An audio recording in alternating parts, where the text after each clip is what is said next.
Saatnya Anda mendengarkan berproses menuju kesejatian diri bersama pemikir spiritual Siwo Agus Hidayat.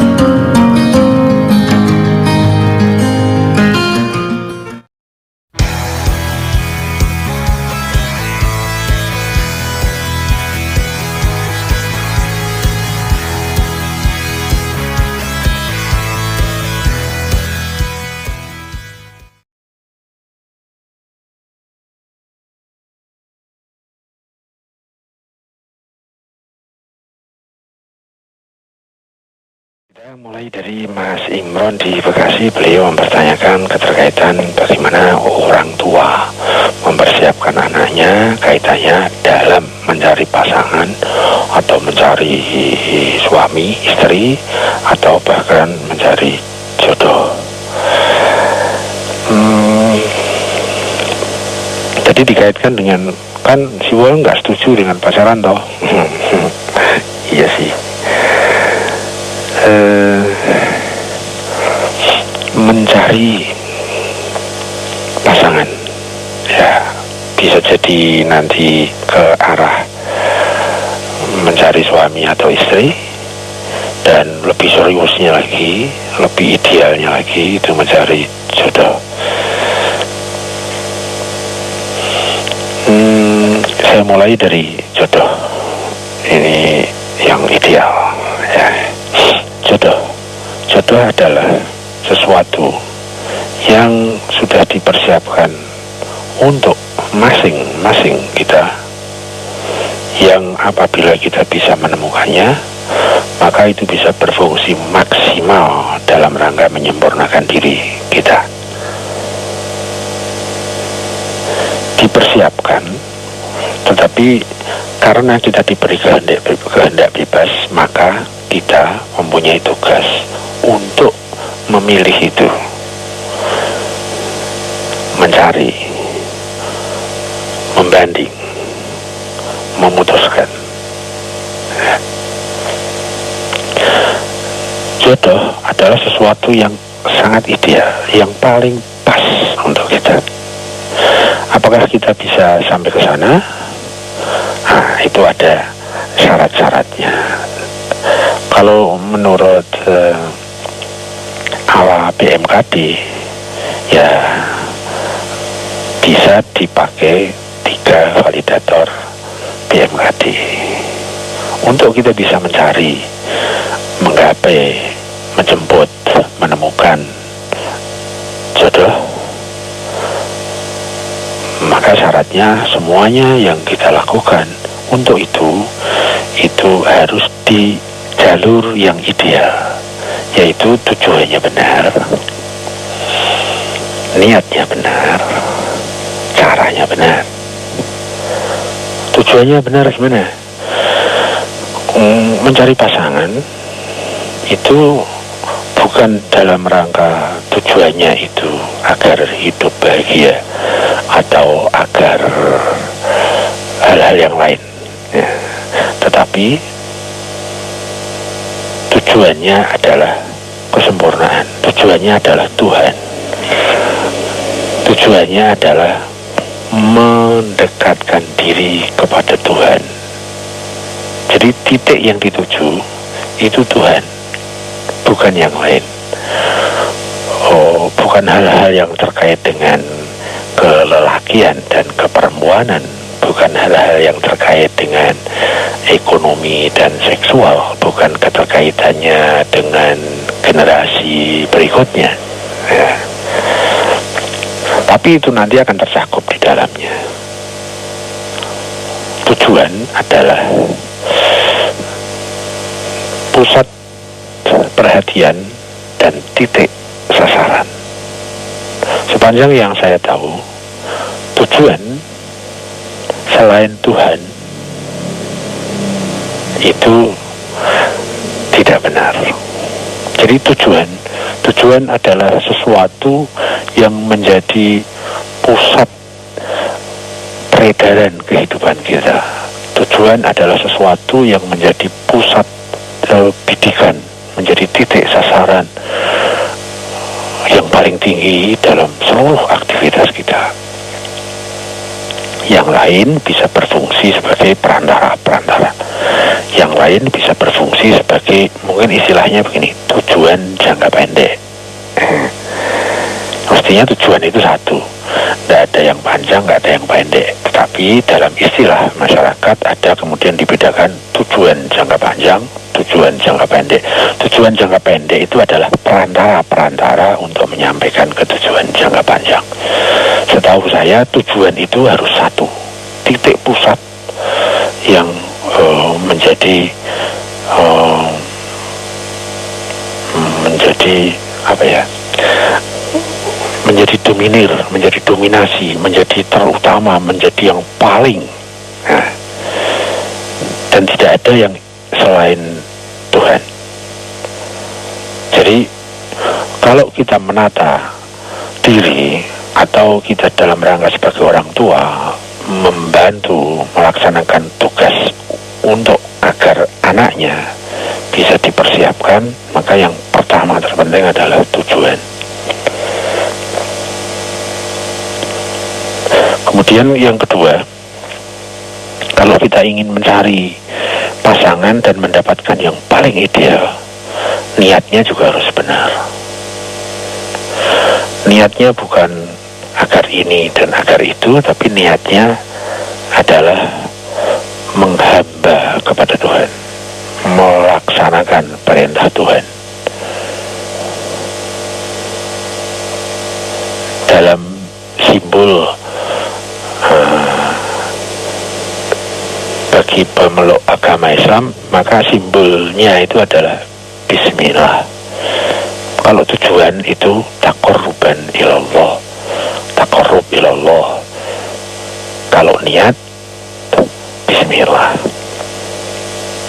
Jadi bisminya itu kepada Allah, bukan bismi agar kalau tua ada yang ngopeni, bukan bismi agar ada yang meneruskan perjuangan orang tua dan lain-lain, bukan bismi yang lain-lain, tapi bisminya adalah melaksanakan perintah Allah. Karena mencari pasangan menuju jodoh itu diperintah. Soal nanti berhasil atau tidak itu sudah nomor kesekian, tetapi perintahnya adalah kita dengan kemerdekaan kehendak kita harus mengupayakan untuk berikhtiar mencari pasangan. Jadi yang wajib itu ikhtiarnya, bukan hasilnya.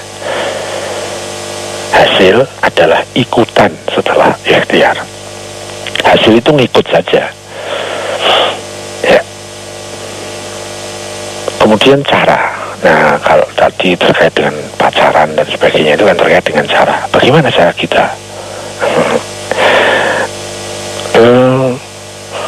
Sebagaimana cara-cara yang lain, kalau kita ingin mempunyai pasangan, itu kita mesti mempunyai cara-cara yang relevan. Kalau pasangan untuk balapan mobil misalnya, itu biasanya ada 2 orang kalau mobil. Nah, pasangannya itu yang relevan sesuai dengan fungsi dipasangkannya itu. Kalau kemudian mencari pasangan untuk balapan mobil itu, tetapi kriterianya tidak relevan dengan keahlian berbalap mobil, nah itu akan terjadi terjadi pembelokan ya. Misalnya mencari pasangan untuk memenangkan balap mobil, tapi yang dipilih yang mancung misalnya, yang dipilih yang tampan, yang cantik, nah itu kan relevansinya kurang. Kenapa? Karena kebersamaan berpasangan itu dalam rangka untuk memenangkan balap mobil. Itu satu contoh yang ada pasangannya, bentuk pasangannya. Pasangan bisnis misalnya. Bagaimana kita mencari seseorang yang relevan terkait dengan bisnisnya, kita mencari pasangan. Nah, di situ akan ada kriteria-kriteria. Punya basic IT misalnya, jujur, amanah, dadanya luas misalnya itu. Nah, itu yang kemudian sesuai dengan relevansi pasangan itu untuk apa. Nah, kalau keterkaitannya adalah untuk berumah tangga, berpasangan dalam makna suami istri, berpasangan dalam makna menata hidup bersama-sama, maka kriterianya juga harus relevan. Jadi kita bisa bayangkan kalau seseorang direktur mau mencari sekretaris, kemudian kriterianya melenceng dari relevansinya, yang penting cantik, nah misalnya gitu ya, atau yang penting tampan, kan jadi tidak relevan kan. Nah, terkait dengan masalah pasangan laki-laki dan perempuan, maka spesifikasinya adalah yang satu akan menjadi suami, yang satu akan menjadi istri, yang satu akan menjadi bapak, yang satu akan menjadi ibu. Fokusnya ke sana. Maka cara-cara, kriteria-kriteria itu tentu yang relevan dengan itu. Bagaimana yang laki-laki menyiapkan diri untuk menjadi suami dan menjadi bapak, dan bagaimana yang perempuan menyiapkan diri untuk menjadi istri dan menjadi ibu. Itu profesi yang luar biasa, yaitu profesi sebagai bapak dan profesi sebagai ibu. Itu profesi yang luar biasa.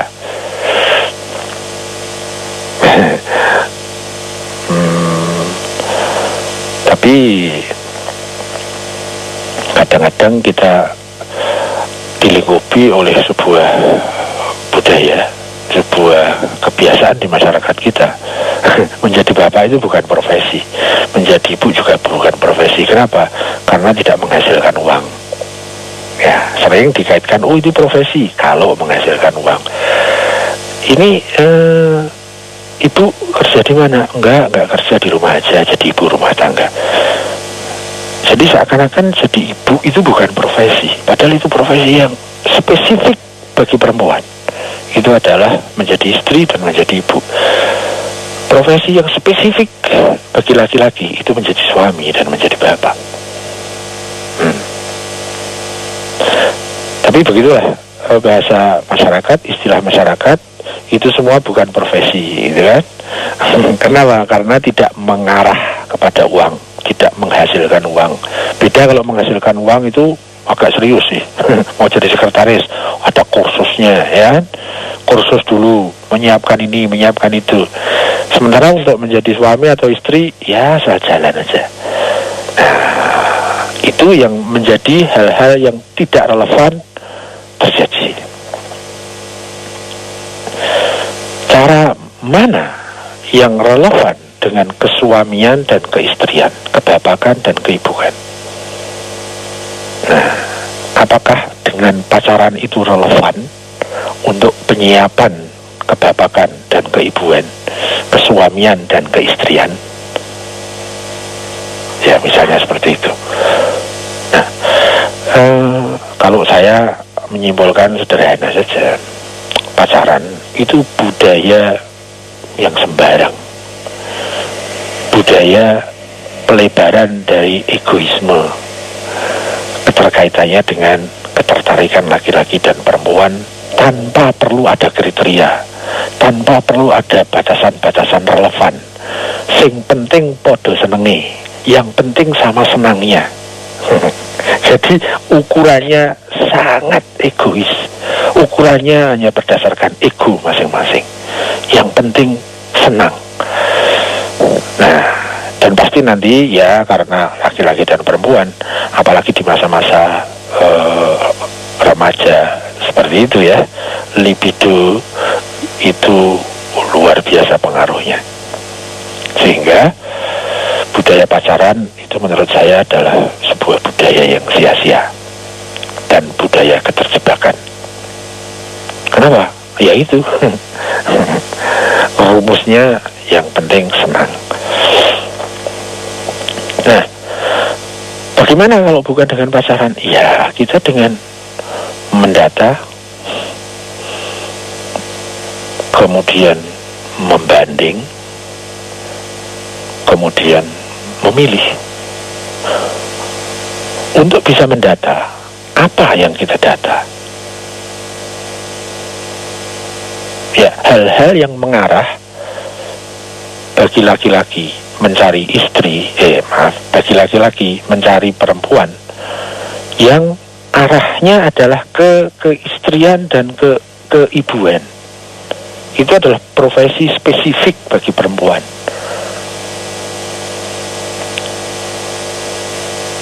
Misalnya begini, sekian banyak perempuan. Nah, saya harus memisahkan antara perempuan satu dengan perempuan lain dengan kriteria. Apa misalnya?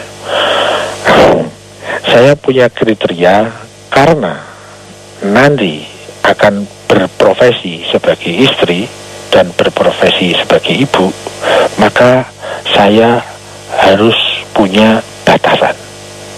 Pertama, apa? Sehat, tidak punya penyakit. Nah, itu penting kan? Kemudian misalnya batasan lain, ya kan kita punya kehendak bebas untuk memilih, dan perempuan itu banyak kan? Kita harus pilih di antara mereka yang pas dengan kriteria saya. Yang nggak pas-pas bener lah, tapi paling tidak itu tracknya benar. Jadi bukan hanya asal senang gitu lah. Disesuaikan dengan profesinya akan jadi apa, disesuaikan dengan spesifikasi tugasnya akan jadi apa. Bolehlah itu dibikin sendiri kriterianya itu. Nah, saya cerita aja tentang dulu. Karena saya dilingkupi oleh informasi-informasi dari ajaran-ajaran Islam, maka saya mengadopsi kriteria-kriteria yang ada di dalam Islam itu. Waktu itu semampu saya menangkap ajarannya adalah untuk mencari pasangan itu paling tidak ada 4 yang harus kita batasi, yaitu keterkaitan dengan masalah kecantikan, kemudian masalah perekonomian, kemudian keturunan dan kepribadian. Ini kalau laki-laki mencari perempuan ya. Sebaliknya juga perempuan mencari laki-laki, yaitu tentang fisik orangnya, kemudian keterkaitannya dengan kekayaan, kepunyaan, kemudian keterkaitannya dengan keturunan. Ya, keturunan itu keterkaitannya dengan nanti ada gen dan lain-lain. Kemudian yang terakhir keterkaitannya dengan kepribadian, sering disebut dengan agamanya. Nah, di dalam ajaran doktrin Islam yang saya tangkap itu, barang siapa yang mendahulukan agamanya, maka kesejahteraan akan kita dapat. Ya, tapi di sini agama ini kita perlu agak cermat. Yang dimaksud agama di sini adalah substansi ketasliman seseorang kepada kebenaran, kepada Tuhan, bukan agama dalam makna identitas. Kita akan banyak terjebak kalau memahami agama sebagai identitas. Nah, itu paling tidak kemudian saya kemas menjadi kriteria.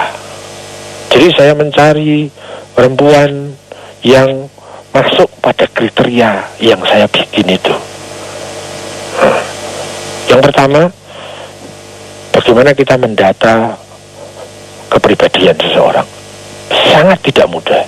Tapi setiap yang bermutu pasti tidak mudah. Baru setelah kriteria kepribadiannya masuk, kemudian keturunannya bagaimana, nasabnya bagaimana. Karena jelas anak itu pasti mengandung gen-gen dari orang tuanya. Pasti, tidak bisa tidak. Jadi ada hal-hal tertentu yang menurun dari orang tua itu kepada anaknya. Karena khususnya tentang masalah nafas nanti, itu sangat besar pengaruh orang tua kepada anaknya. Apa yang dimakan orang tuanya misalnya, itu sangat berpengaruh kepada anaknya nantinya. Keturunan itu menjadi faktor penting setelah kepribadian. Nah, baru kemudian tentang kaitannya dengan akses kekayaan, dan kemudian terakhir adalah kecantikan. Itu yang saya tangkap dari saya mempelajari ajaran Islam terkait dengan masalah ini. Itu hanya sebuah contoh bahwa kalau kita memilih tanpa kriteria, itu kita akan terjebak kepada sekedar kesenangan-kesenangan, terjebak kepada kesembarangan. Ya, sangat bisa berubah sewaktu-waktu. Tapi dengan adanya kriteria, berarti kita punya undang-undang dalam diri kita. Kita mempunyai batasan-batasan dalam diri kita. Dari sekian banyak perempuan, maka saya harus punya batasan A, B, C, D. Demikian juga bagi perempuan yang ingin mencari pasangan laki-laki, juga perlu punya kriteria A, B, C, D. Kalau tidak, pasti kita terjebak ke sembarangan. Jadi tidak tertib, jadi tidak konsisten nanti. Ya hanya ikut perasaan akhirnya, ikut kesenangan. Aku seneng kok gitu. Nah, itu bisa kita terpeleset dari relevansi untuk apa sebetulnya kita diperintah untuk mencari pasangan itu. Itu terkait dengan cara. Jadi terkait dengan cara saya hanya bisa berkomentar. Yang penting kita punya kriteria. Nah, masing-masing mungkin bisa berbeda kriterianya. Tapi paling tidak kalau kita punya kriteria, kita bisa konsisten di jalan yang lebih tertib. Bukan hanya kita ikut arus kesenangan diri atau kita ikut arus budaya, entah itu baik entah tidak gitu ya. Nah, dengan kriteria itu, jadi sebelum kita mencari, tentukan dulu kriterianya. Kayaknya begitu deh. seorang apa ya, seorang ingin merekrut pegawai misalnya, pasti sebelumnya ditentukan dulu kriterianya. Ketua ingin cari wakil ketua, ketua ingin cari sekretaris, pasangan dalam organisasi misalnya, pasti kriterianya dikedepankan. Kalau tidak, akan terjadi kesembarangan. Jadi yang pertama terkait dengan tujuan inilah yang akan mendominasi hidup kita. Kalau tujuan kita mencari pasangan itu salah, ya akan mempengaruhi aktivitas kita tentang itu menjadi cenderung salah. Jadi tujuan itu mempengaruhi seluruh pikiran kita, mempengaruhi seluruh perasaan kita, mempengaruhi seluruh aktivitas kita. Tujuan. Jadi tujuan perlu diperjelas. Apa tujuan saya mencari jodoh? Apa tujuan saya kok mencari pasangan? Itu yang terpenting. Ya kalau mau ideal, tujuannya Tuhan. Tujuannya itu dalam rangka mendekati sumber segala kesuksesan, mendekati sebab, mendekati sang sebab. Oh ya kalau itu sudah dapat semua pasti. Misalnya setelah berpasangan nanti terjadi rumah tangga yang bahagia, itu akibat saja. Kalau kita nggak bisa meraih sebabnya, maka akibat itu tidak akan terjadi.